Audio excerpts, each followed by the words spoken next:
بسم اللہ الرحمن الرحیم۔ السلام علیکم ورحمۃ اللہ وبرکاتہ۔ خوشخبری سناؤ۔ فرمان مصطفیٰ صلی اللہ علیہ وآلہ وسلم کا ارشاد مبارک ہے، یعنی خوشخبری سناؤ اور لوگوں کو نفرت نہ دلاؤ۔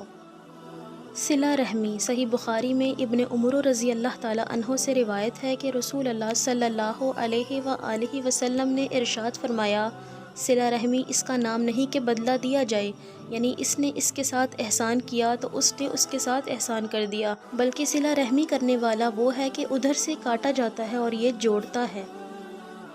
اچھی بات یا خاموشی۔ فرمان مصطفیٰ صلی اللہ علیہ وآلہ وسلم کا فرمان عالی شان ہے، جو اللہ عز و جل اور قیامت کے دن پر ایمان رکھتا ہے اسے چاہیے کہ اچھی بات کہے یا خاموش رہے۔ مزید ایسی اسلامی ویڈیوز دیکھنے کے لیے ہمارے چینل ماریہ خان وائس کو سبسکرائب کریں۔ اللہ حافظ۔